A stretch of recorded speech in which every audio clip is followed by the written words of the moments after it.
Bine v-am găsit, dragii mei din Zodia Gemeni, oriunde v-ați afla. Bine ați venit tuturor pe canalul meu Tarot Flor de Loto, numele meu este Nina, pentru cei care nu mă cunosc. Și ca de obicei mă bucur să vă alături atât pe dragii mei abonați, cum de asemenea și pe cei care sunteți poate pentru prima oară aici pe canal. Azi voi face o lectură temporală, așa cum am obișnuit, fără limită de timp, o lectură pe care voi să o puteți urmări oricând doriți sau atunci când apare în viața voastră. Desigur, dragilor, nu uitați un lucru important, ca de fiecare dată vi-l aduc aminte, faptul că voi vă construiți viitorul, așa că vă rog din suflet să luați decât acele mesaje care rezonează cu voi, iar restul lăsați-le să zboare în univers, pentru că sigur sunt pentru alte energii, pentru alte persoane care într-o mai mică sau mai mare măsură au o legătură cu Zodia Gemeni. Așa că, dragii mei, toți cei care aveți Soarele, Luna, Venus, Ascendentul sau oricare alt aspect astral important pentru voi și care are legătură cu Zodia Gemeni, atunci această lectură este de asemenea și pentru voi. Și haideți să vedem ce ne spune acest minunat oracol Zodiac 108. Să vedem ce vine pentru dragii mei din Gemeni în acest moment în care ei urmăresc această lectură. Ce vine pentru dragii mei din Gemeni? Rezistați, aveți o rezistență la anumite situații, dragilor. Orică nu vreți să renunțați la ceva și vă opuneți. Haideți să vedem.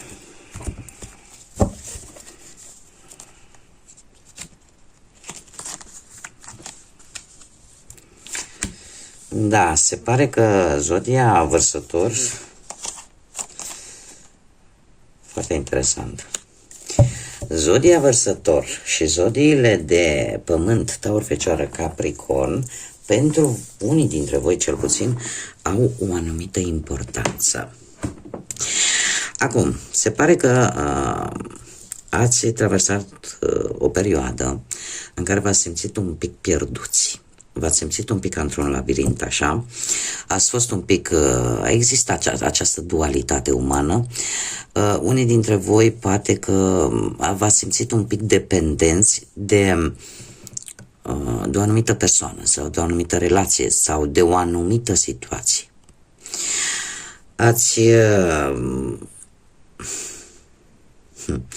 Vi s-a părut foarte complicat să înaintați. Să înaintați către ceva ce, chiar dacă v-ați dori din tot sufletul, nu a fost ușor deloc. Nu știu, cartea asta vorbește de asemenea și de o provocare la nivel spiritual. Pentru a vă obliga într-un fel sau altul să deliberați, pentru a vă obliga într-un fel sau altul să vă descurcați într-o anumită situație. Unii dintre voi chiar ați parcurs un drum foarte lung pentru ca o problemă să aibă o rezolvare și faptul că avem și Zodia Vărsător, asta îmi spune că ați avut o viziune tare futuristă. Nu știu, ați venit poate cu noi forme de gândire, poate v-ați valorat libertatea mai mult decât o făceați în mod normal. Poate că nu v-ați mai implicat din punct de vedere emoțional, la fel cum ați făcut-o până cu ceva timp în urmă. Aici s-a petrecut ceva. Chiar dacă v-ați învârtit un pic în cerc, chiar dacă nu a fost ușor. Dar se pare că, cum orice furtună are și un sfârșit, are un final, avem un 1, de asemenea persistă această energie a Zodiei Vărsător și se pare că sunteți precum o cetate bine construită, încăpățânată, care nu se dă ușor din drum. Se pare că sunteți pregătit să aveți o anduranță destul de bună și sunteți foarte determinați, sunteți pregătiți pentru orice. Cum să zic eu, e ca și cum ai spune acum știu adevărul și sunt stâncă, nu mă mai mișc așa ușor. Faptul că avem un 1 care reprezintă noi începuturi, reprezintă starea aia de individualitate, un pic de egocentrism, care în măsuri echilibrate chiar e sănătos. De asemenea, ne vorbește de inițiativă și de faptul că există potențial. Unii dintre voi chiar ați început să manifestați ceea ce voi vă doriți, ceea ce voi gândiți. Ați început să gândiți pozitiv. V-ați dat seama că atâta timp cât gândești pozitiv, vei atrage lucruri pozitive. Alții poate ați decis, știi, e mai bine să stau singur, să mă reculeg pe mine, să fiu eu, să investesc în mine. Da? De asemenea, faptul că, cum am mai spus, să repetă vărsătorul, sunteți un pic mai rebeli. Poate că un pic mai rebel și pur și simplu vreți voi să rupeți paradigmele și veniți așa, cum am mai spus, cu noi forme de gândire. Și poate că vă valorați mai mult libertatea. De ce nu? Dar avem parte de surprize. Pentru că avem aici o energie care poate să facă parte din energia zodiilor de pământ, cum am mai spus, Taur, Fecioară sau Capricorn, care e un personaj foarte sigur pe sine. E adevărat, destul de încăpățânat, dar este cineva cu clasă, este cineva stabil, cineva prosper, chiar dacă este independent, mare atenție, mai ales din punct de vedere material. De ce? Pentru că, în general, zodiile de pământ sunt foarte materialiste și au o posesivitate în ceea ce privește banii. Nu știu, poate să fie cineva care lucrează la vreo bancă, cineva care are propria afacere, vreun manager, poate să fie oricine. Dar este cineva care va da și care va avea grijă.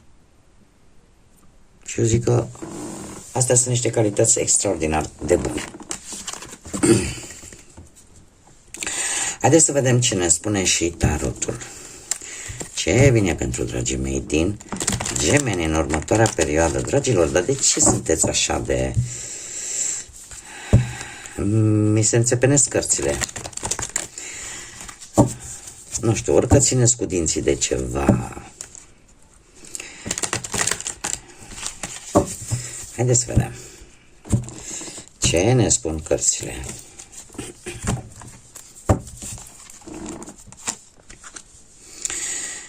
Ce mai vreți? Ia uite ce am eu aici. Un as de cupe care mie îmi vorbește de noi începuturi. Îmi vorbește de noi începuturi și în mare parte trebuie să vă spun că pe plan sentimental e ca și cum mai zice, e gata relația începută deja. De ce? Pentru că asul de cupe vine cu un mesaj tare pozitiv. Și nu neapărat numai pe partea sentimentală. E adevărat că pe partea sentimentală are o conotație foarte puternică. Pentru că ne vorbește de reînnoire, de sentimente puternice, de noi începuturi pentru unii, de noi, o renaștere de sentimente pentru cei care poate sunteți într-o relație. Ne poate vorbi de persoane noi, ne poate vorbi de o sarcină, de o naștere, de o conexiune foarte profundă la nivel emoțional. De asemenea, unii dintre voi posibil să aveți noi șanse sau un nou job. Ceva la care voi ați visat, pentru care voi ați cum să spun, a fost ceva la nivel emoțional, a fost ceva ce voi v-ați dorit din tot sufletul, chiar și din punct de vedere al carierei profesionale. E posibil să apară, nu știu, o întâmplare pozitivă la nivel financiar, care vă o să vă aducă niște bănuți într-un mod inesperat, neașteptat. Dacă vorbim, cum am mai spus, de partea sentimentală, pentru cei care sunteți într-o relație și dacă au existat ceva probleme, apare o îmbunătățire a relației, apar reînnoiri de sentimente. Cum de asemenea cei care sunteți singuri, sunt șanse să începeți sau chiar ați început poate o nouă relație, dar la un nivel foarte intens, cu foarte multă emoție. Haideți să vedem mai departe. Ce nu este în favoarea voastră, ce este în favoarea voastră, ce puteți controla și ce nu puteți controla. Da, foarte interesant. Haideți să o luăm pe rând.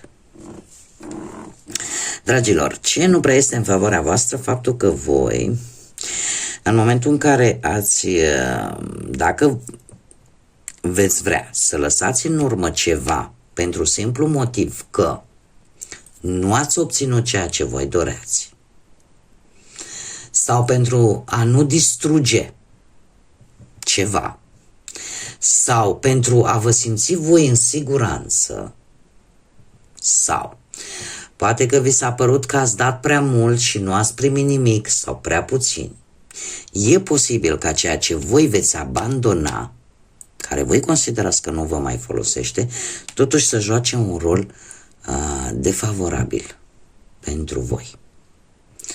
Poate să fie unul că e un loc de muncă, că nu știu, poate că vorbim de un risc financiar pe care tu ți l-ai asumat, dar renunți, da, parcă le-ai lăsat, parcă e prea mare, sau dacă vorbim de planul sentimental, e posibil că unii dintre voi să ia decizia de a finaliza o relație, dar mare grijă, nu vă grăbiți.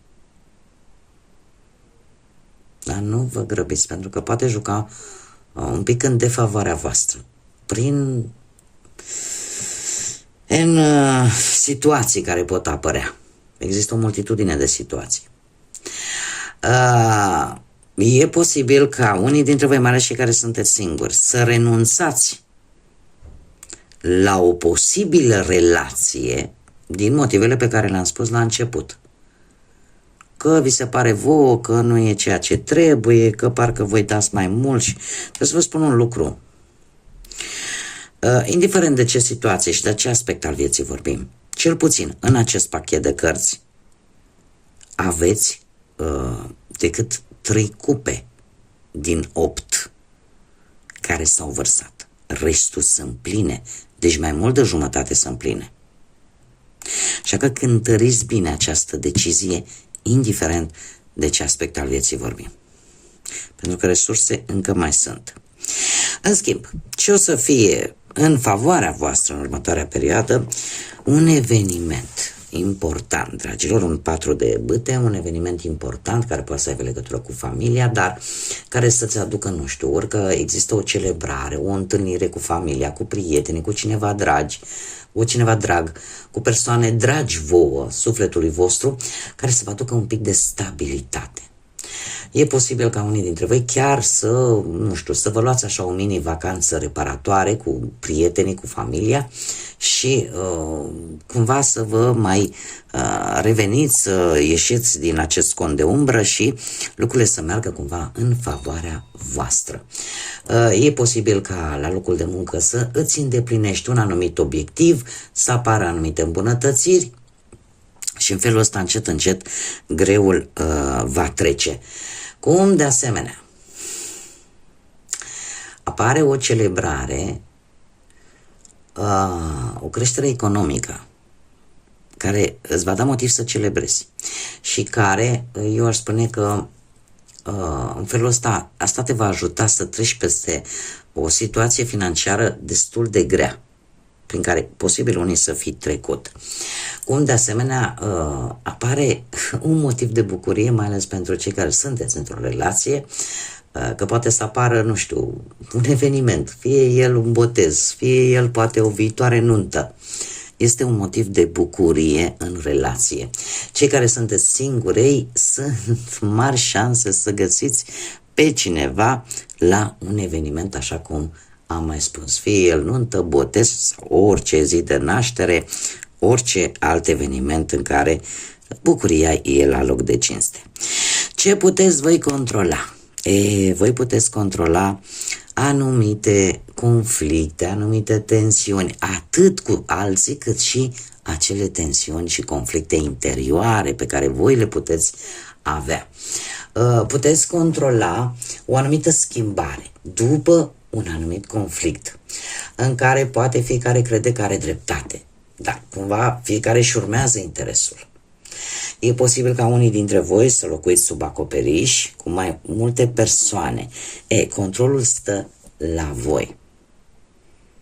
Da? În ceea ce privește aceste mici împunsături, aceste mici tensiuni care pot apărea. Cum, de asemenea, această carte vorbește, dacă vorbim pe plan profesional, că voi puteți controla competiția. Poate că trebuie să dați un interviu sau poate că aveți persoane care încearcă așa să vă scoată într-o lumină mai proastă. La voi stă controlul, nu la ei. E posibil să tu continui să-ți faci treaba bine, chiar dacă poate alții nu joacă tocmai fair play, dar dacă tu ai tot ce-ți trebuie și se pare că ai, atunci ori jobul va fi al tău, ori pur și simplu tu vei avea motive de câștig în fața altor combatanți. Mergem mai departe și haideți să vedem, nu știu, poate că unii dintre voi sunt mari șanse ca cei care, mai ales cei care locuiți împreună sub același acoperiș, că sunt familiari, că sunt alte persoane, cumva voi reușiți să vă păstrați oarecum calmul în acele tensiuni, în acele conflicte care pot apărea neapărat din cauza voastră sau perechii voastre, poate pot apărea din cauza altor persoane, cum am mai spus, mai ales cei care locuiți sub același acoperiș. Ce mai fi de spus că faptul că unii dintre voi sunteți interesați, și mai ales cei care sunteți singuri, de o anumită persoană în mod particular. E posibil persoana respectivă să mai aibă pretendenți. Se pare că la voi stă puterea și nu e rău. Adică aveți șanse de câștig pentru că voi dețineți controlul. În schimb, unde nu dețineți voi controlul, ce nu puteți voi controla în următoarea perioadă, avem un 6 de monede, care este o carte karmică. Dragilor, trebuie să știți că ceea ce nu puteți voi controla este tocmai ceea ce ați semănat, aia veți culege. Fiecare știe ce a semănat. Da? Pentru că numărul 6, ca și simbolism, ne vorbește de ceva care se poate distruge pentru că nu mai e folositor, dar în același timp ne poate vorbi și de ceva nou. Vorbește de foarte mult echilibru, de foarte multă vindecare. Și eu spune că nu e numai un echilibru financiar, e și un echilibru spiritual. 6 de monede, așa cum am mai spus, vorbește de o armonie, de lucruri care, din punct de vedere karmic, se întorc la origini. Și de faptul că ceea ce s-a semănat cu ceva timp în urmă, azi se va culege sau în următoarea perioadă se va culege, iar voi nu veți avea control. Controlul l-ați avut cu ceva timp în urmă. Pentru că nu putem, nu cultivăm semințe de grâu și să culegem porumb. Ceea ce noi am semănat, acum fiecare știe ce a semănat. Cert este că e un lucru pe care în această perioadă nu o să-l puteți controla, pentru că, cum am mai spus, ține foarte mult de ceea ce ați făcut cu ceva timp în urmă. Acum, și asta se aplică indiferent de ce aspect al vieții vorbim. Fie el profesional, material sau sentimental. Cumva balanța trebuie să fie echilibrată. E vorba de cauză și efect. Acum, haideți să vedem... ce repede s-a întors. Ce ne spune acest oracol al sufletului? Nu știu dacă ce vă spune ceva, poate vă zice e ceva important pentru voi. În numărul 14 sau 5, care am văzut că s-a repetat. Ia stați așa. Aici nu. Dar l-am avut aici. Da. Deci aici avem 5 și 14, care ne spune așa, că vine un drum dificil, cere ajutor și învață. Toți suntem conectați. De ce vine acest lucru? Pentru că, așa cum am mai spus, 6 de monede este o carte karmică. Și e posibil ca pentru unii dintre voi lucrurile să nu fie tocmai într-o armonie perfectă. Pentru că ce a fost sus vine jos și invers. Dar, chiar și așa, chiar dacă un drum apare un pic dificil, asta nu înseamnă că nu poți să treci. Își cere ajutor și învață. Vine ca o lecție, pentru că vorbim de karmă. Karmă care despre asta ne vorbește, despre lecții. În momentul în care ni se întâmplă anumite lucruri pe care ne le percepem negative, ele de fapt sunt lecții din care noi trebuie să învățăm și pe care nu trebuie să le mai repetăm. Acum trebuie să vă imaginați, Domne, vine dezastru și eu tampoc nu pot să vă mint. Nu-mi place să mint. Și eu ceea ce îmi spun cărțile, aia vă spun. Nu o să vă spun niciodată ce vor urechile voastre să audă. Din păcate așa sunt eu. Vă place, nu vă place, alta mama nu mai face. Eu vă spun pentru a vă încerca să vă prezint realitatea în așa fel încât voi să vă luați deciziile cele mai bune pentru voi. Și să acceptați atunci când există o lecție de învățat, să acceptați un adevăr cu fruntea sus și să știți ce aveți de făcut în viitor. Da?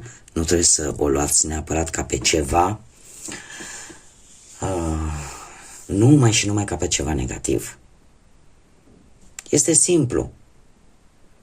E posibil ca la un anumit moment în viață să mai și greșim și să semănăm ceva ce mai târziu nu o să ne convină când o să culegem. Se poate întâmpla oricui. Dar chiar dacă drumul va fi un pic dificil, asta nu înseamnă că nu poți trece peste. Da? Pentru că există persoane care te pot ajuta și cred că cel mai important lucru e de a învăța. De a învăța din aceste lecții de viață.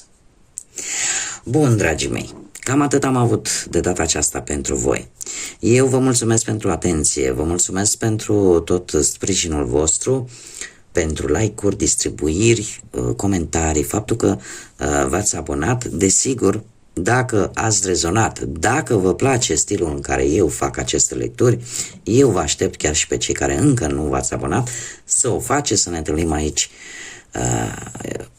ca de fiecare dată la fiecare lectură. Până data viitoare, când ne vom reîntâlni, numai bine vă doresc, nu vă pierdeți speranța și nu vă lăsați doborâți de orice lucru care apare, pentru că tot, absolut tot ce ni se întâmplă în viața asta sunt lecții karmice din care noi trebuie să învățăm pentru a nu le repeta. Bun, dragii mei, numai bine vă doresc și multă energie pozitivă, așa cum am mai spus, și desigur să fiți iubiți. Ne vedem data viitoare.